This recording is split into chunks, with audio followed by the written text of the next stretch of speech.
Criss, I mean, you are the most watched magician in history, on the most watched magician on the internet in history and on television. Well, what's the trick to getting, the trick. What's the trick to getting those kind of views? Well, I think it's all about content.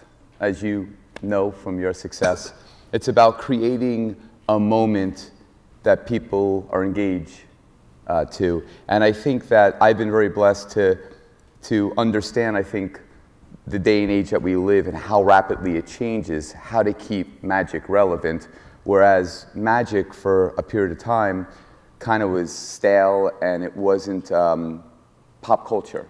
And for me, with my art, I try to keep it engaging pop culture, relevant, and try to do things that doesn't feel kind of old school. It might be old school, but it's packaged in a new way.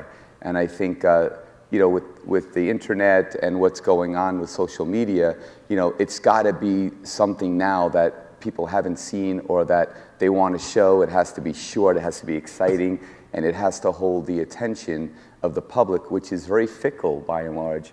You know, 10, 20 years ago, you could have one camera shoot something and people would want to just see one continuous shot of something.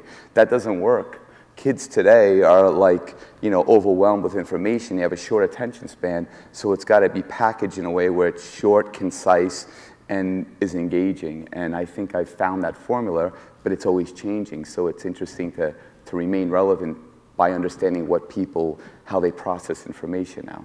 When you were making Saturday Night Live, when you were on Saturday Night Live, there was all this preparation, writers, and all sorts of people involved, executive producers, and now you can just do it all yourself. Is that process more fun and making the show more fun? I like doing everything myself because I'm like you, a stand-up, so we started completely independent, you know, and completely responsible for bombing or doing well, you know? Yeah. And so that's how we start. We grew up in stand-up, so it was funny, you know, what Criss was telling me. I just read a book from when I was a kid called Future Shock by Alvin Toffler, but that's what he talks about. It's an amazing book, but he says, like, in the future, which is now, that people that don't understand technology will become obsolete. I think the #1 mistake that people make treating an online business is that they treat it like it's something new. You know, it's not anything new. This new media world that we live in is just like any business that's existed for all time. And you look at any other successful business, and they don't just do one thing. We don't just focus on advertising for the TV show that we do. We we turn to our community. We use a service called Patreon, and you know, I don't know how many viewers are out here right now, but we have so many people who are willing to support the show on a monthly basis just because they love what we do. They get the show for free, and they will always get it for free, but they continue to just give us money because they love it. And they want to be part of the family. Patreon? Patreon, exactly. Now, how do you use social media to complement what you're doing in the mainstream? Well, I think you have to have a kind of a synergistic approach between television, social media, and obviously your typical and traditional kind of marketing, at least for me to be effective in new products. We have, I have about 2,000 products that I have out. I don't license my name. And so I utilize Twitter to support.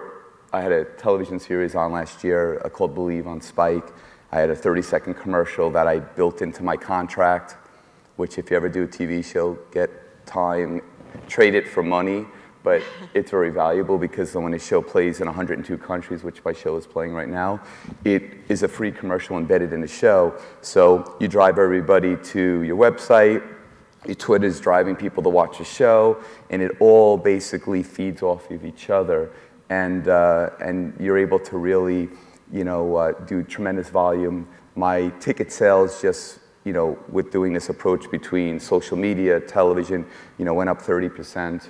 You know, like I have approximately 6 million followers between Twitter and Facebook and stuff like that. But the conversion rate, you know, everybody walks around like, I have 6 million followers, 16 million. People buy freaking followers on Twitter. I don't understand just to have the number, but the conversion rate is very, very small. So you can't be like, oh, I have blah, blah, blah amount of people that are following me, and that's going to sell this, or that's going to push, because people become numb more now than, you know, a few years ago. No, that's true. I know people that have gotten, when Twitter started, they got TV shows, because they had 4 million followers, and they go, the TV network goes, oh, 4 million people will watch the guy's show immediately. It doesn't work. I know a headline magician in town that literally buys his Twitter followers. Yeah. I won't say who it is.